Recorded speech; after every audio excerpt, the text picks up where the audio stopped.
Lord, ang pinakamataas po na pagpupuri, pagpapasalamat, kaluwalhatian at kadakilaan ay pinapaabot ko po sa ating pinakamamahal na Panginoong Jesucristo po lamang.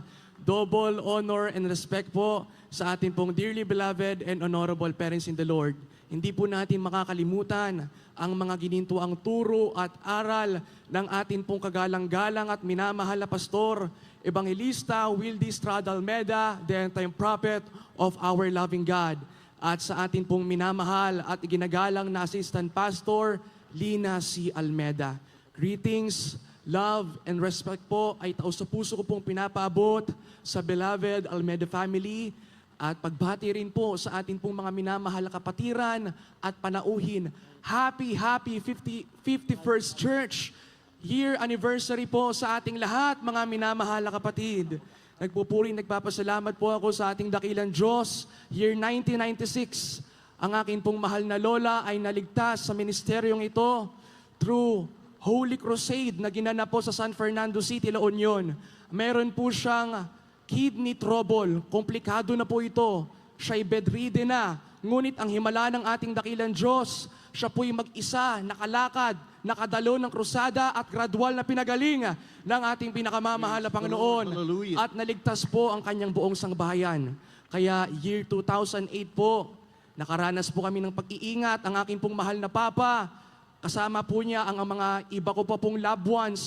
Nagmamaneho po siya ng minivan. Binabaybay po ang South Luzon Expressway, Canlubang, Laguna. Nung time na yan, hindi pa po completely built ang gawa na yan. Ang daan na po na yan, mga minamahal. Hindi po inaasahan, pumutok po ang gulong ng sasakyan at nawala ang kontrol ng manibela. Kaya po ang minivan ay sumut doon po sa hukay na gagawing Center Island. Naalala ko po ang sabi po ng mga motorista na dumadaan doon, marami ang patay, marami ang patay. Ngunit ang ating dakilang Diyos po ay buhay. Sila pong lahat ay nailabas ng mga rescuers. Kompleto na, buhay pa sa pangalan ng ating pinakamamahal na Panginoong Jesucristo. And year 2015 po, ang aking pong mahal na Papa ay nagkaroon po ng hypertension na naging mild stroke. Naranasan po niya na naninigas ang kalahati ng kanyang katawan, nangingisay, hindi po niya maigalaw. At ang kalahati naman ng kanyang katawan na nagagalaw niya, bagamat nagagalaw, siya po'y naduduwal, nahihilo, nanlalabo ang kanyang mga mata. Hindi po namin mawari kung ano pong nakikita namin sa kanya at kung ano ang nararanasan niya. Ngunit nanampalataya po kami sa ating dakilang Diyos. Nakita ko po yan, mga minamahal. 4 to 5 hours po, binabanggit po ng aking mahal na Papa ang makapangyarihang kataga. Hallelujah, praise the Lord. Bagamat kanya ng kanyang kalagayan, tinutuloy niya po, hindi po siya tumitigil. Sinasabi po niya, Hallelujah, praise the Lord. Hallelujah, praise the Lord. Hallelujah, praise the Lord. Pagkatapos po ng 4 to 5 hours na yan, siya po'y pinalakas at pinagaling ng ating pinakamamahal na Panginoon. Malapit na po ako magtapos. Sa akin po, mga minamahal, nagkaroon po ako ng karamdamang acute appendicitis noong last year, 2025, month of June. Sabi po ng espesyalista, kailangan ko na pong magpa-opera dahil 24 hours na lamang po ang taning ng aking buhay. Ngayon lamang po ako nakapakinig ng ganyang klase. Pero sa akin po nangyari, 24 hours na lang ang taning po ng aking buhay sapagkat ang inilalabas na po ng aking sinusuka, pasintabi po sa aking sinabi, ay yung bile na po ng aking abdo at yung lason dahil sa pumutok ko pong appendix, sumabog na po talaga ang aking appendix. No way out, sabi nila kapag hindi ako magpapa-opera, baka hindi na ako abutin ng bukas. Ganyan ang mga pangungusap na kumbaga pananakot po, hindi naman po pananakot, pero kung wala ka po sa ating pinakamamahal na Panginoon Jesucristo, mangangamba ka po talaga. Ngunit naalala po namin ang mga turo at pangangaral ng ating dearly beloved and honorable parents of the Lord. Isa po sa mga sinabi ng ating mahal na pastor, sa oras ng kagipitan, huwag kang mangamba, itaas mo ang iyong kamay, tumawag ka sa pangalan ng dakilang Diyos na buhay at ikaw ay kanyang ililigtas. Nakikinig po kami ng preaching ng aming dearly beloved honorable parents in the Lord. Pumirma po kami ng waiver, hindi po kami nagpa-opera. Ako po ang aking mahal na mama, bagamat ako po'y nakahiga, bedridden at that time, sa isang kwarto lamang po kami. Nagpupuri po kami at inilay hands po ako sa unang panalangin po ng ating mahal na pastor. Nung mass healing na po sa preaching po ng ating mahal na pastor, sinisigaw ko po talaga mga minamahal.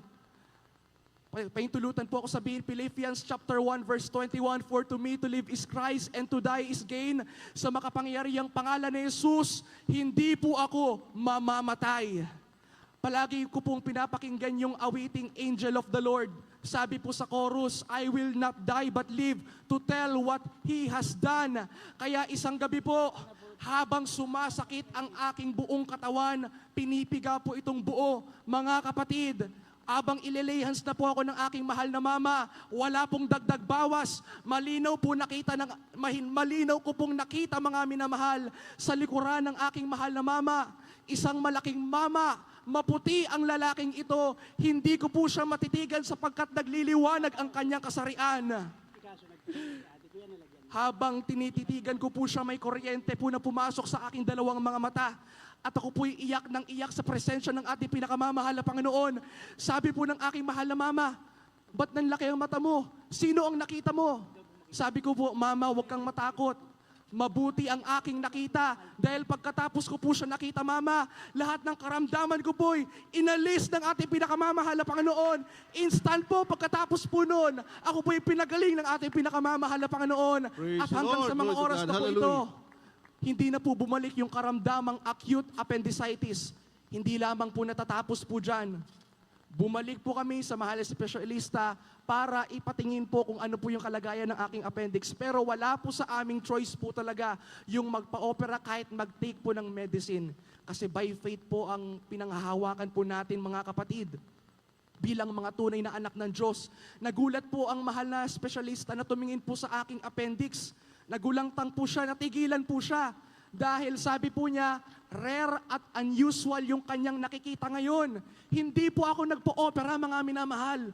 Pumutok na po yung aking appendix pero nakatayo pa rin po ako. Ang lakas-lakas ko po, nakikipagtawanan po ako sa kanila. Sabi po ng mahal na espesyalista, ang resulta ng checkings namin sa'yo, yung bagong checkings namin sa'yo, bumalik yung appendix mo. Praise the Lord. Grabe Hallelujah. mga minamahal. Himala po sa mga himala, bumalik ang appendix mo. Ganun po ba, Dok? Talon po kami ng talon ng aking mahal na mama. Alam niyo po, hindi po pwede sa naputukan ng appendix yung tumalon. Kahit magbigat po ng mabigat, kahit maglakad, kahit kumain. Kumbaga hindi na po talaga babalik sa normal. Ngunit nandito po ako sa inyong harapan, sa ating pong mga minamahal na baguhan, isa pong buhay na patotoo na ang Diyos po sa Jesus Miracle Crusade ay nagpapagaling ng karamdaman. Amen. Hanggang sa mga Hallelujah. oras pong ito, masasabi ko po mga minamahal, confident po ako with my whole faith.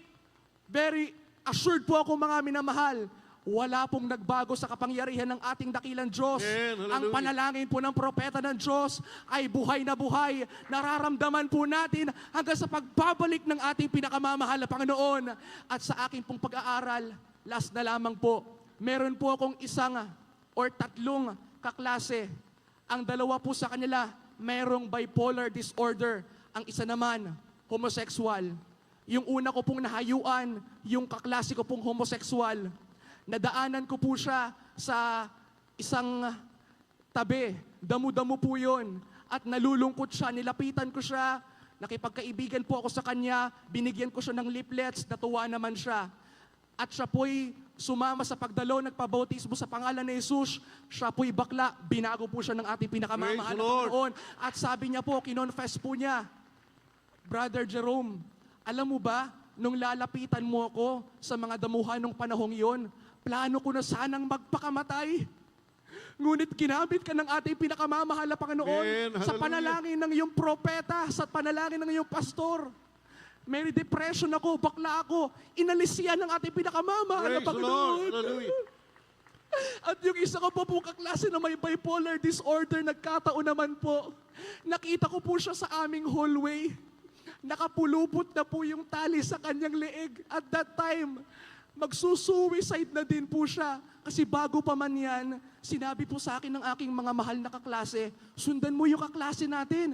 Kasi nagwawala, inuuntog yung sarili sa pader at lumabas, tumakbo, baka kung anong gawin. Yun po yung aking nasumpungan. Magsusuicide na po siya. Binigyan po tayo ng katapangan ng ating pinakamamahal na Panginoon, pinag-ingatan tayo ng ating dakilang Diyos, pati siya, nabahagi na ng patotoo, nabahagi na ng makapangyarihang salita ng ating pinakamamahal na Panginoon, pinagaling po siya ng ating pinakamamahal na Panginoon at naligtas din po, Amen. pati Praise ang the Lord. kanyang Hallelujah. family. At isa na lamang po, yung kaklase ko pa pong isa pang may bipolar disorder, mahigpit po yung kanyang paghawak sa pananampalatayang Islam. Dahil Muslim po siya.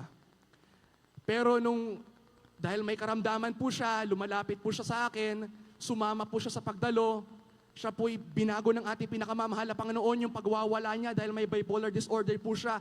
Inalis po yan ng ating pinakamamahal na Panginoon at pinapasalamatan ko po lahat po ng mga pagpapalang pisikal, material, financial, lalo tigit sa lahat sa pagpapalang espiritual.